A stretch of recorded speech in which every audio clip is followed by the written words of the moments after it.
മഹാത്മാഗാന്ധി ദേശീയ ഗ്രാമീണ തൊഴിലുറപ്പ് പദ്ധതിയുടെയും ചെറുപുഴ ഗ്രാമപഞ്ചായത്തിൻ്റെയും സംയുക്താഭിമുഖ്യത്തിൽ നടപ്പിലാക്കുന്ന സ്വച്ഛ് ഗവ് സുരക്ഷിത് ജലവായു ക്യാമ്പയിന് തുടക്കമായി. പുളിങ്ങം FHSC കോമ്പൗണ്ടിൽ വെച്ച് നടന്ന ചടങ്ങിൽ സെക്രട്ടറി ബിറ്റാച്ച് തോമസ് സ്വാഗതം പറഞ്ഞു. ചെറുപുഴ ഗ്രാമപഞ്ചായത്ത് പ്രസിഡന്റ് ശ്രീമതി ലൈസാമ പനക്കൽ ഉദ്ഘാടനം ചെയ്തു.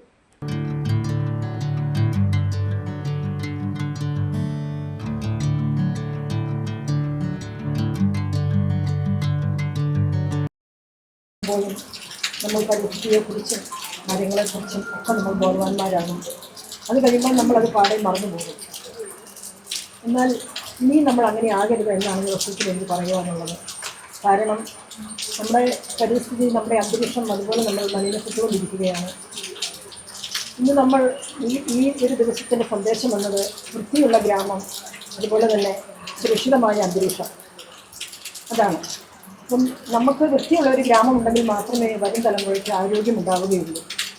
ഇന്ന് നമ്മൾ വലിച്ചെറിയപ്പെടുന്ന പ്ലാസ്റ്റിക്കുകളും മാലിന്യങ്ങളും പുഴകളിലേക്കും പൊതുസ്ഥലങ്ങളിലേക്കും ഒക്കെ നമ്മൾ വലിച്ചു കൂടുമ്പോൾ പ്രകൃതിയുടെ തന്നെ ആവാസ വ്യവസ്ഥയാണ് നഷ്ടപ്പെടുന്നത്. അപ്പം അതിൻ്റെ ഫലമായാണ് നമ്മൾ കാണുന്നു വേനൽക്കാലത്ത് അതിഭയങ്കരമായ ചൂടും അപ്രതീക്ഷിതമായി ഉണ്ടാകുന്ന ജലപ്രളയവും ഒക്കെ പ്രകൃതി നമുക്ക് നൽകുന്ന ഒരു മുന്നറിയിപ്പാണ്. അപ്പം അതിൽ നിന്നെല്ലാം നമുക്ക് വ്യതിയാനം ഉണ്ടാകണം, വ്യത്യാസം ഉണ്ടാകണം. ഇന്ന് നമുക്കറിയാം, ഹരിതകർമ്മ സേനക്കാർ നമ്മുടെ വീടുകളിൽ എത്തുന്നുണ്ട്, സ്ഥാപനങ്ങളിൽ എത്തുന്നുണ്ട്.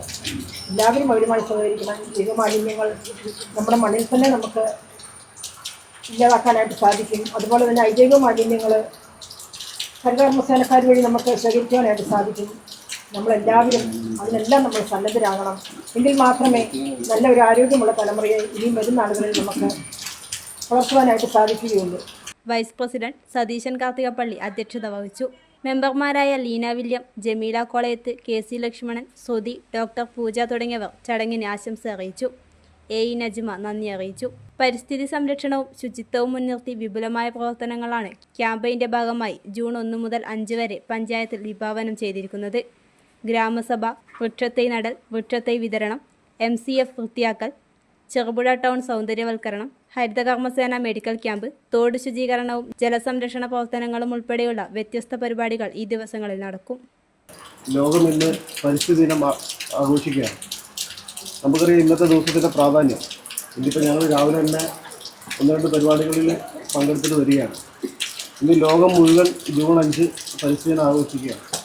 നമുക്കറിയാം 1972 സ്വീഡനിൽ വെച്ച് ലോകത്തിലെ ആദ്യത്തെ തന്നെ പരിസ്ഥിതി ദിനം ഐക്യരാഷ്ട്രസഭയുടെ നേതൃത്വത്തിൽ പരിസ്ഥിതി ദിനം നടന്നത്. 1973 ഉള്ളി വൺ എർത്ത്, ഒരേയൊരു ഭൂമി എന്ന സന്ദേശം ഉയർത്തിപ്പിടിച്ചുകൊണ്ട് ഏകദേശം അരനൂറ്റാണ്ടുകളോളം ഇത്തരം ഓരോ വർഷവും ഓരോരോ സന്ദേശം ഉയർത്തിക്കൊണ്ട് ഓരോരോ തീം അവതരിപ്പിച്ചുകൊണ്ട് UN-ൻ്റെ നേതൃത്വത്തിൽ ലോകം മുഴുവൻ ഇത്തരം പരിസ്ഥിതി ദിനം സംഘടിപ്പിക്കുകയാണ്. ഈ ഇന്നത്തെ ദിവസത്തിൻ്റെ തീം അറിയാം. 2026 50 വർഷം കഴിഞ്ഞ് ഇനി 2026 എത്തി നിൽക്കുമ്പോൾ ഒൺലി ഫോർ ക്ലൈമറ്റ് എന്ന സന്ദേശം ഉയർത്തിക്കൊണ്ട് ഒരേ ഒരു പരിസ്ഥിതി എന്ന സന്ദേശം ഉയർത്തിക്കൊണ്ടാണ് ഇന്ന് ലോകം മുഴുവൻ UN-ൻ്റെ നേതൃത്വത്തിൽ പരിസ്ഥിതി ദിനം സന്ദേശം ആചരിക്കുന്നത്. നമുക്കറിയാം കഴിഞ്ഞ ഇതേ സമയത്താണ് ഏകദേശം മഴക്കാലത്തോടാണ് ചൂരൽമലയൊക്കെ നമ്മുടെ മുമ്പിലുണ്ടായ വലിയ ദുരന്തം. അതേപോലെ 2018 നമ്മൾ കണ്ടാണ് കേരളം മൊത്തം വിറങ്ങലിച്ചിരിക്കുന്ന വലിയ വെള്ളപ്പൊക്കം ഉൾപ്പെടെയുള്ള പരിസ്ഥിതിയായിട്ട് ബന്ധപ്പെട്ട് അതിൻ്റെ ആഘാതം നമ്മൾ ഈ കൊച്ചു കേരളത്തിൽ കണ്ടതാണ്. അപ്പോൾ അതെല്ലാം മുൻകൂട്ടി കണ്ടുകൊണ്ട് അതെല്ലാം കാലാവസ്ഥാ വ്യതിയാനത്തിൻ്റെ ഭാഗമായിട്ടാണ് എന്നാണ് ശാസ്ത്രജ്ഞന്മാരടക്കം ഈ മേഖലയിലെ വിദഗ്ധർ നമ്മളെ സൂചിപ്പിച്ചിട്ടുള്ളത്. നടത്തപ്പെടുന്ന ഈ പരിസ്ഥിതി ദിന പരിപാടിയുടെ ഉദ്ഘാടന കർമ്മമാണ് ഇന്നിവിടെ നടക്കുന്നത്. നമുക്കറിയാം നമ്മുടെ നാടും നഗരവും ഓരോ ദിവസവും മനുഷ്യൻ്റെ ഇടപെടലുകൾ മൂലം മലിനീകരണത്തിൻ്റെ തോത് വർദ്ധിച്ചുകൊണ്ടിരിക്കുകയാണ്. അപ്പോൾ അതിനെതിരായിട്ടുള്ള പോരാട്ടം എന്ന നിലയിൽ സംസ്ഥാന സർക്കാരും അതുപോലെ തന്നെ ദേശീയ ഗ്രാമീണ തൊഴിലുറപ്പ് പദ്ധതിയും ഇവിടെയും ആഭിമുഖ്യത്തിൽ നടപ്പാക്കുന്ന സ്വച്ഛ് ഗവ് സുരക്ഷിത് ജലവായു എന്ന പ്രോഗ്രാമിൻ്റെയും ഭാഗമായി ഇന്നിവിടെ ഗ്രാമസഭ കൂടി ഉൾപ്പെടുന്നതാണ് ഇന്നത്തെ ഈ ചടങ്ങ്. ഇന്ന് നമ്മുടെ ഇവിടെ എത്തിച്ചേർന്നതിൻ്റെ പ്രാധാന്യം എല്ലാവർക്കും തന്നെ അറിയാമല്ലോ. നമ്മുടെ പരിസ്ഥിതി ദിനം, അതായത് നമ്മുടെ പരിസ്ഥിതിയെ എങ്ങനെയൊക്കെ സംരക്ഷിക്കണം എന്നത് ഓർമ്മിപ്പിക്കുന്ന ഒരു ദിവസമാണ് ഇന്നത്തെ ദിവസം. ഇവരെല്ലാം സംസാരിച്ചതുപോലെ തന്നെ ഇന്നത്തെ പല പാരിസ്ഥിതിക പ്രശ്നങ്ങളുടെയും കാരണം നമ്മൾ പരിസ്ഥിതി അമിതമായി ചൂഷണം ചെയ്യുന്നത് കൊണ്ടാണ്.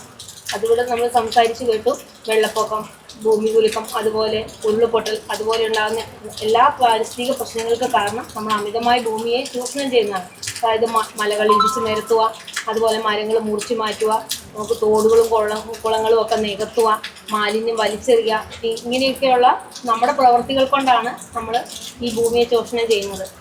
കാണേണ്ടതാണ്, അതിനെപ്പറ്റി ഒന്ന് പഠിക്കേണ്ടതാണ്. ധാരാളം മരങ്ങളുണ്ട്, പിന്നെ ഏത് വേനൽക്കാലത്തും ധാരാളം വെള്ളമുണ്ട്. ഇങ്ങനെ മരങ്ങളുള്ളതുകൊണ്ട് പറമ്പിൻ്റെ ഗുണം മനസ്സിലാക്കിയെടുക്കാൻ സാധിക്കും. നമുക്കറിയാം, നമ്മുടെ ഇപ്പോഴത്തെ പ്രകൃതിയുടെ വികൃതികൾ നമ്മൾ ഓരോ ദിവസവും കണ്ടുവരികയാണ്. ഓസോൺ പാളികളുടെ തകർച്ച നമ്മുടെ ആഗോള താപനില മാറ്റുന്ന രീതിയിലേക്കുള്ള സ്ഥിതിയിലേക്ക് നമ്മുടെ നാട് കടന്നു പോയിരിക്കുകയാണ്. ഇന്നത്തെ ഈ ദിവസം അതെല്ലാം കണ്ടുകൊണ്ട് തന്നെ, അതിൻ്റെ പ്രസക്തി കണ്ടുകൊണ്ട് തന്നെ നമ്മൾ ഉള്ള വൃക്ഷങ്ങളും കാടുകളും സംരക്ഷിക്കുക എന്നുള്ളതാണ് ഈ ദിനം കൊണ്ട് ഉദ്ദേശിക്കുന്നത്. രാവിലെ സ്കൂളിൻ്റെ ഒരു പരിസ്ഥിതി പരിപാടിയിൽ പങ്കെടുത്തുകൊണ്ട് കുട്ടികളോട് പറഞ്ഞത്, അതിമനോഹരമായ ഒരു പരിസ്ഥിതി കവിതയുണ്ട്. 30 വർഷം മുമ്പ്, കാനൂറ്റാണ്ട് മുമ്പ് പിന്നെ ബാലചന്ദ്രൻ ഇഞ്ചക്കാട് എന്ന കവി എഴുതി പ്രസീത കാറക്കുടി എന്ന നാടൻ പാട്ടുകാരി അതിമനോഹരമായി പാടിയ പാട്ട് കേൾക്കാൻ എല്ലാവർക്കും ഇഷ്ടമാവും. അപ്പോൾ മുഴുവൻ ആളുകളും ആ പാട്ട് കേൾക്കണം. ഇനി വരുന്ന ഒരു തലമുറയ്ക്ക് ഇവിടെ വാസം സാധ്യമോ? എനിക്ക് പാടാനായതെന്ന് ഞാൻ കവിത പറയുകയാണ്. ഇവിടെ വാസം സാധ്യമോ? മലിനമായ ജലാശയം, അതിൽ മലിനമായ ഭൂമിയും. ഓരോ ദിവസം കഴിയുമ്പോഴും അതിമാരകമായ നിലയിൽ നമ്മുടെ സമൂഹം, നമ്മുടെ ഭൂമി, നമ്മുടെ ജലാശയങ്ങൾ, നമ്മുടെ പുഴകൾ, നമ്മുടെ തോടുകളെല്ലാം അതിഭീകരമായ മലിനമായിക്കൊണ്ടിരിക്കുകയാണ്. ആ മാലിന്യത്തെ മുഴുവൻ ഉടഞ്ഞെറിയാനുള്ള അതികഠിനമായ ശ്രമം നമ്മുടെ സഹോദരിമാർ, ഹരിതകർമ്മസേനക്കാർ നല്ല രീതിയിൽ പ്രവർത്തിക്കുന്നുണ്ട്.